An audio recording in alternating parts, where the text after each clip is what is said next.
Hi friends, எல்லோருக்கும் வணக்கம். எல்லோரும் எப்படி இருக்கீங்க? நல்லா இருக்கீங்களா? இன்றைக்கி அந்த கதையோட அடுத்த பகுதி தான் பார்க்க போகிறோம். அதுக்கு முன்னாடி நீங்கள் செய்ய வேண்டிய விஷயம் என்ன அப்படின்னு கேட்டிங்கன்னா, மறக்காமல் நம்ம இந்த சேனலை சப்ஸ்கிரைப் பண்ணிக்கோங்க. கீழே இருக்க பெல் பட்டனே கிளிக் பண்ணுங்கள். அப்போ தான் நான் போகிற வீடியோஸ் எல்லாமே உங்களுக்கு உடனுக்குடனே நோட்டிஃபிகேஷன் சொல்லும். ஸோ மறக்காமல் சேனலில் சப்ஸ்கிரைப் பண்ணிவிட்டு வீடியோ பாருங்கள் ஃப்ரெண்ட்ஸ். வாங்க நம்ம கதைக்குள்ளே போகலாம்.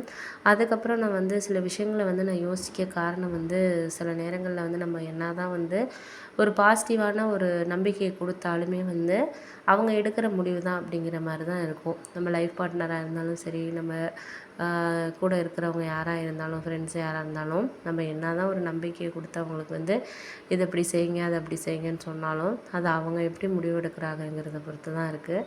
அதே மாதிரி தான் எனக்கும் லைஃப்பில் அது மாதிரி ஒரு விஷயம் நடந்தது. அது என்ன அப்படின்னு கேட்டிங்கன்னா, எங்கள் அண்ணனோட மேரேஜ் விஷயத்தில் நான் எந்த ஒரு இதுவுமே நான் சொல்லலை.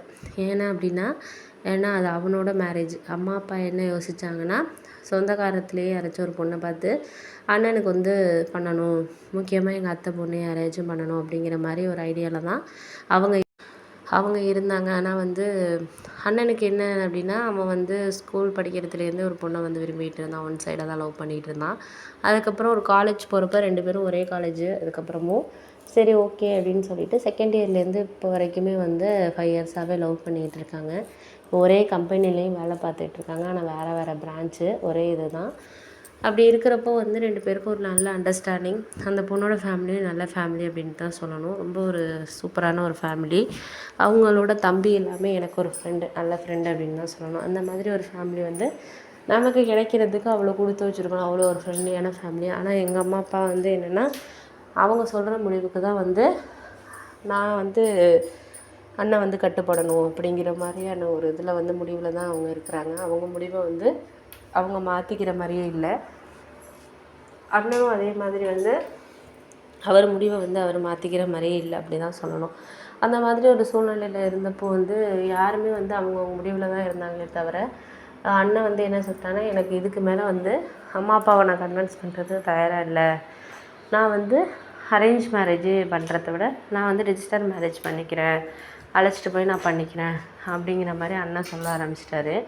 இப்படி சொன்னதுனால என்னாச்சுன்னா, சரி ஓகே, நம்மளுக்கு இதுக்கு மேலே நம்ம எதுவும் சொல்ல முடியாது. சில விஷயங்கள் என்ன தான் நம்ம கூட பிறந்தவங்களாக இருந்தாலும், நம்மளுக்கு ஒரு சிஸ்டர் பிரதர் அப்படி இருந்தாலும், அவங்க ஒரு முடிவு எடுக்கிறதுங்கிறது அவங்க எது லைஃப்பை பற்றி அவங்க எடுக்கிற முடிவு தான் அவங்களோட டிசிஷன். நம்ம எந்த விஷயத்துலையுமே அதுக்கு நம்ம தலையிட முடியாது அப்படிங்கிறது தான் என்னோட ஒரு முடிவாக இருந்துச்சு.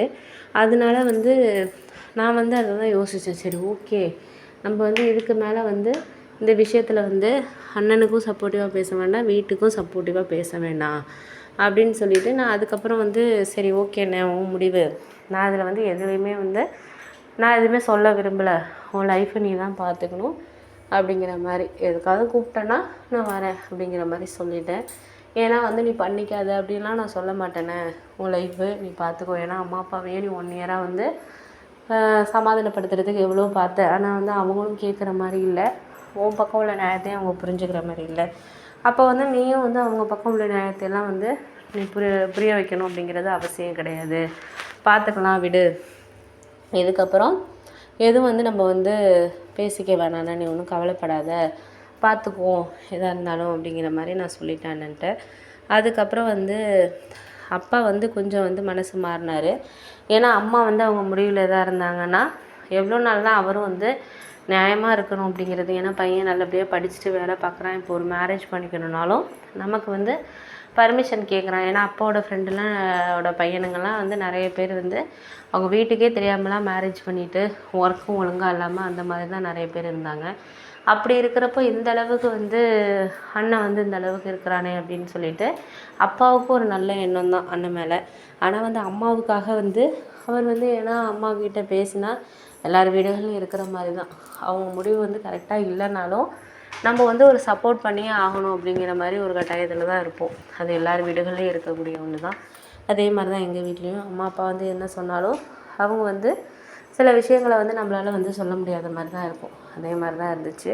சரி ஓகே அப்படின்னு சொல்லிவிட்டு ஒரு சில நேரத்தில் நம்ம சில சமயங்களில் அப்பாவும் அண்ணனுக்கு கொஞ்சம் சப்போர்ட் பண்ண ஆரம்பித்தார்.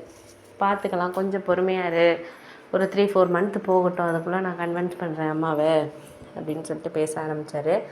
ஆனால் எங்களுக்கு மட்டும்தான் தெரியும் அம்மா வந்து எவ்வளோ தான் நம்ம சொன்னாலும் சமாதானம் ஆகிற ஆள் கிடையாது அப்படிங்கிறது எனக்கும் அண்ணனுக்கு 2 பேருக்குமே தெரியும். ஆனால் அப்பாவுக்கு வந்து நமக்காக ஒரு இதாக சொல்கிறாரு.